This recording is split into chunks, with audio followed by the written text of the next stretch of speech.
এই শাকটা দেখে অনেকেই খেতে চায় না, কিন্তু জানো কি, একবার ঠিকভাবে রান্না করলে এই গিমে শাকের চচ্চড়ি তোমার ভাতের প্লেট একদম খালি করে দেবে।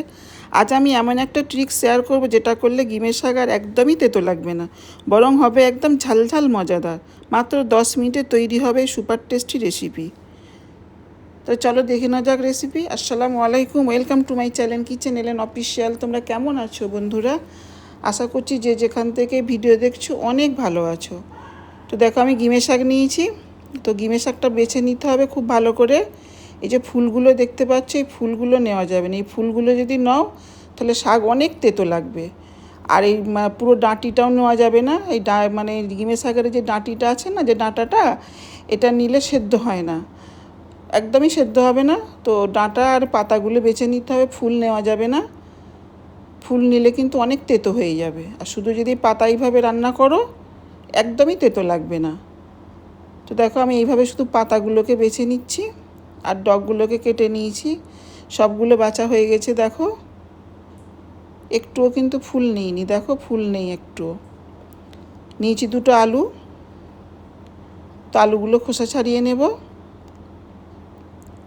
প্রথমে আলুগুলো খোসা ছাড়িয়ে আমি কেটে নেব। বন্ধুরা, যদি তোমাদের ভালো লাগে প্লিজ লাইক দিয়ে ভিডিওটি কন্টিনিউ করো। আর আমার চ্যানেলে যে সকল বন্ধুরা নতুন, যদি তোমাদের ভালো লেগে যায় লাইক দিয়ে সাবস্ক্রাইব করে পাশে থেকে যেতে পারো। তো আলুর খোসা ছাড়ানো হয়ে গেছে, আমি কেটে নিচ্ছি। দেখো, প্রথমে মাঝখান থেকে কেটে নিলাম, তারপরে এইভাবে করে লম্বা করে এইভাবে কেটে নেব, যেভাবে আমরা মাছের আলু কাটি আর কি, ওইভাবে করে কেটে নেব।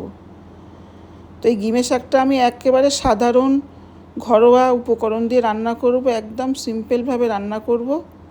দেখো, কাটা হয়ে গেছে, খুব ভালোভাবে ধুয়ে নিয়েছি। খুব হালকাভাবে রান্না করব। একটা পেঁয়াজ নিয়েছি, দেখো এরকম সাইজের পেঁয়াজটাকেও আমি কেটে নেব।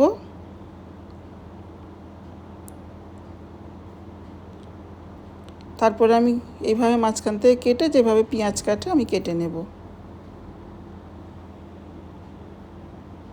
দেখো, সব পেঁয়াজ এইভাবে করে কেটে নিচ্ছি আমি।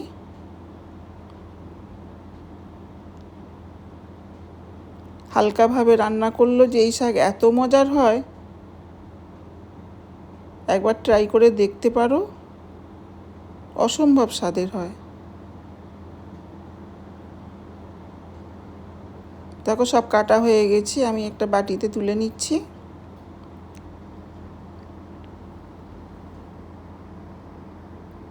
আমি ফ্রাই প্যান বসিয়ে দিয়েছি, দিয়ে দেবো একদম অল্প একটু সর্ষের তেল, বেশি তেলও দেবো না, অল্প 2 টেবিল চামচ মতো হবে।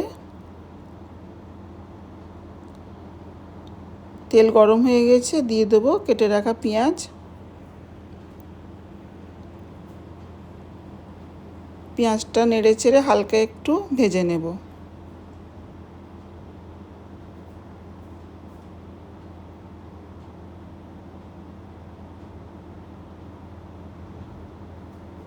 ভেজে নিচ্ছি। দেখো,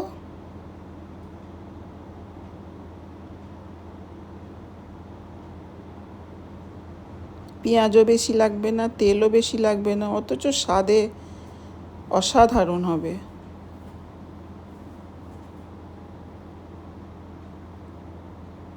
এই পর্যায়ে আবার দিয়ে দেবো আমি ধুয়ে রাখা কেটে রাখা আলু। আলুগুলো দিয়ে পেঁয়াজের সঙ্গে একটু হালকা ভেজে নেব, খুব বেশি ভাজবো না, হালকা ভেজে নেব।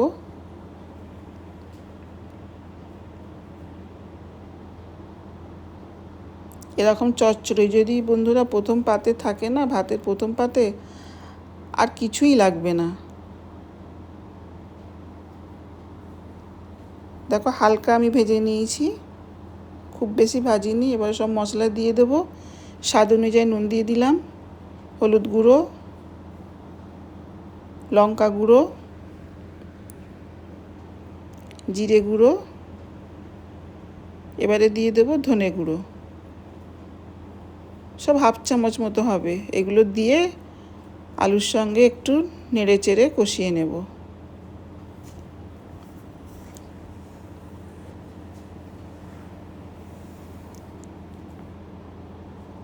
কষিয়ে নিচ্ছি, দেখো এইভাবে করে।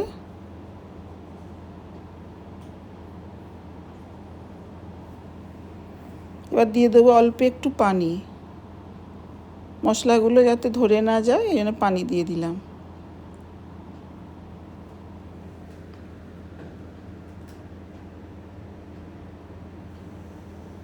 এবার দিয়ে দেবো হাফ চামচ মতো, ছোটো চামচের হাফ চামচ আদা রসুন বাটা দিয়ে এইগুলো সব একটু ভালো করে কষিয়ে নেব। একটু খুব ভালো করে কষাতে হবে।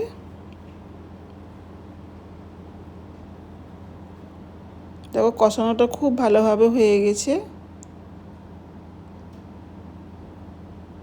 এবার অল্প একটু পানি দিয়ে আলুটাকে সিদ্ধ হতে দেবো। ফুল সিদ্ধ করব না, 80% মতো সিদ্ধ করে নেব।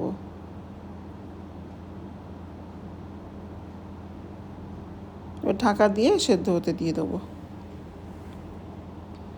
দেখো পুরো সেদ্ধ হয়নি আলু, ঠিক এরকম হবে। এই পর্যায়ে দিয়ে দেবো ধুয়ে রাখা গিমে শাক। গিমে শাকটা দিয়ে একটু ভালো করে নেড়ে চেড়ে নেব, কেন গিমে শাক মানে সেদ্ধ হতে বেশি সময় যায় না।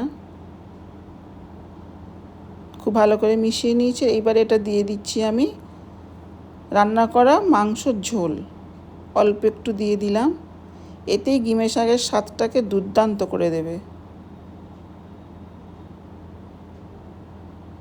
তোমরা যদি দিতে না চাও এটাকে স্কিপ করতে পারো, তবে দিলে এর স্বাদ অন্য রকম হয়ে যায়, অন্য লেভেলের চলে যায়।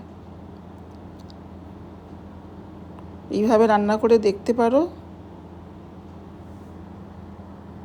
একটু হালকা নেড়ে চেড়ে নিচ্ছি, দেখো ঠিক এরকম হবে, একদম মাখা মাখা মতো। এবার আমি নামিয়ে নেব।